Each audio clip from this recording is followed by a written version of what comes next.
کیا آپ جانتے ہیں کہ پاکستان کی خطرناک ملیٹنٹ آرگنائزیشن لشکر جنگجوی کے سالار ریاض بصرہ کے سر پر حکومت نے کتنے ملین کا انعام رکھا ہوا تھا؟ لاہور میں سائیکل پر جا جا کر قرآن کی ہوم ٹیوشن پڑھانے والے حافظ ریاض بصرہ نے نواز شریف کے خلاف الیکشن میں کتنے ووٹ حاصل کیے؟ ریاض بصرہ کے ڈپلیکیٹ کو قتل کرنے کے جرم میں وہ کون سے کرنل صاحب تھے جسے عدالت نے 10 سال قید کی سزا سنائی؟ نواز شریف کو بم دھماکے سے اڑانے کی ناکام کوشش کرنے والے ریاض بصرہ سے شہباز شریف کتنا ڈرتا تھا؟ اور ہاں، ریاض بصرہ نے پاکستان میں کن مشہور لوگوں کو ذبح کر ڈالا؟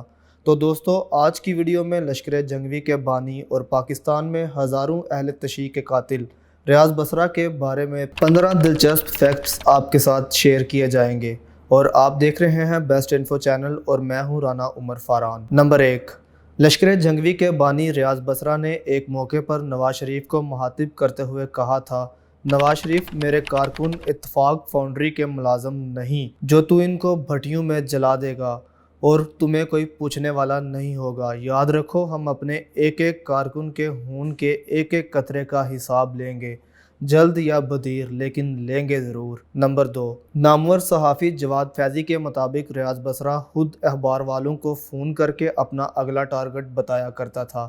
اگرچہ ریاض بصرہ کا لہجہ دھیما ہوتا، لیکن اس کی پلاننگ بڑی خطرناک ہوا کرتی تھی۔ نمبر 3، ریاض بصرہ کے حوالے سے بتایا جاتا ہے کہ ایک روز اس نے وزیر اعظم نواز شریف سے فون پر شرط لگائی کہ میں کل تم سے آ کر ملوں گا اور تمہیں اس کی خبر تک نہ ہوگی، اور پھر ایسا ہی ہوا۔ ریاض بصرہ نے ایک کھلی کچہری میں نواز شریف سے ملاقات کی اور بعد ازاں میاں صاحب کو فون پر اطلاع دی کہ میں آج فلاں ٹائم پر تم سے ملا تھا اور تم مجھے پہچان بھی نہ سکے۔ نمبر 4، ریاض بصرہ نے ایک روز نواز شریف کو بم سے اڑانے کی دھمکی دی۔ اس کے چند روز بعد پرائم منسٹر نواز شریف لاہور سے رائیونڈ جا رہے تھے تو راستے میں ایک پل کے نیچے بم نصب تھا۔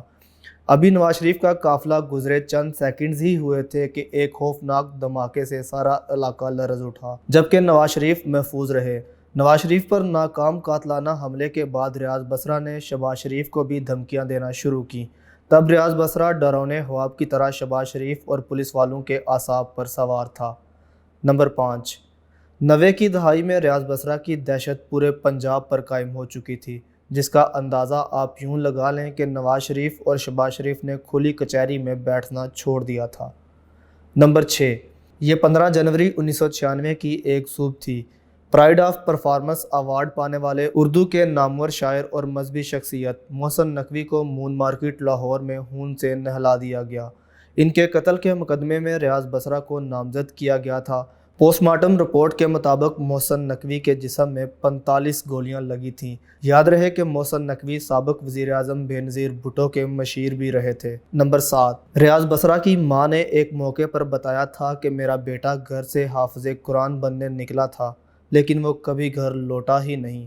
ہمارے گھر جب بھی آئی پولیس ہی آئی، لیکن میرا بیٹا نہیں آیا۔ نمبر 8، 1985 میں پنجاب کے ضلع جنگ کی ایک چھوٹی سی مسجد میں انجمن سپاہ صحابہ کی بنیاد رکھی گئی تو جلد ہی حافظ ریاض بصرہ نے مولانا حق نواز جنگجوی کی سپاہ صحابہ میں شمولیت اختیار کر لی۔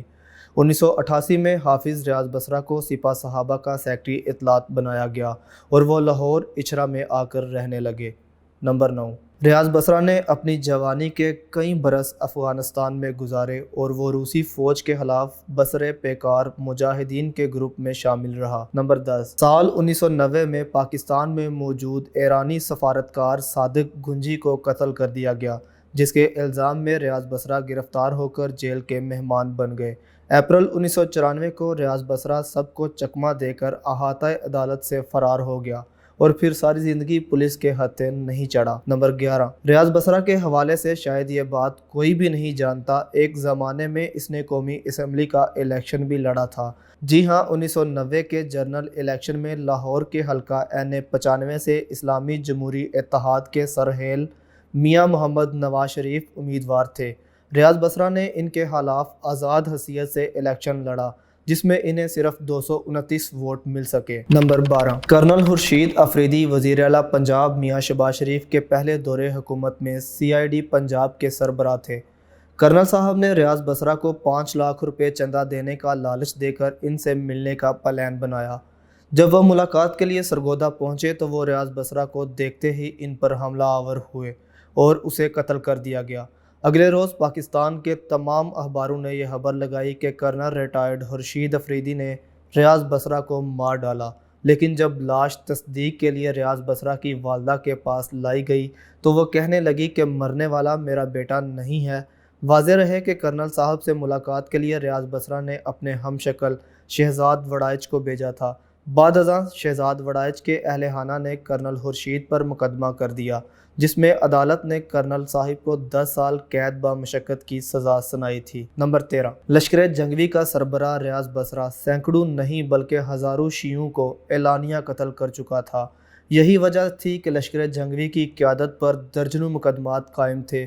اگرچہ سپہ صحابہ کی قیادت مولانا ضیاء الرحمن فاروقی اور مولانا محمد اعظم طارق لشکر جنگوی اور ریاض بصرہ سے اعلان لا تلقی کرتے تھے، لیکن سرکاری کاغذوں میں لشکر جنگوی کو سپہ صحابہ زیر تنظیم اور ڈیڈ اسکواڈ تصور کیا جاتا تھا۔ یہ وہ دور تھا کہ سرگودا بھلوال میں کوئی شیعہ قتل ہوتا تو ایف آئی آر میں پہلا نام ریاض بصرہ کا لکھوایا جاتا۔ نمبر 14، پنجاب کے ضلع سرگودا کے نواح میں 1966 میں پیدا ہونے والے ریاض بصرہ کو 14 مئی 2002 کے روز وہاڑی میں فائرنگ کے تبادلے میں اس وقت مار دیا گیا جب وہ ایک بڑے شیعہ زمیندار کو قتل کرنے کی نیت سے وہاں موجود تھا۔ اس وقت ریاض بصرہ کی عمر 35 برس تھی۔ نمبر 15، ریاض بصرہ کی نماز جنازہ آبائی علاقے میں ادا کی گئی، جس میں کم و بیش 15 سے 20 ہزار لوگوں نے شرکت کی۔ بعد ازاں انہیں لشکر جنگوی کے پرچم میں لپیٹ کر من و مٹی تلے دفنا دیا گیا۔ میں امید کرتا ہوں کہ آپ کو ہماری آج کی ویڈیو پسند آئی ہوگی۔ اسی طرح کی مزید ویڈیوز دیکھنے کے لیے ہمارا چینل بیسٹ انفو سبسکرائب کر لیں۔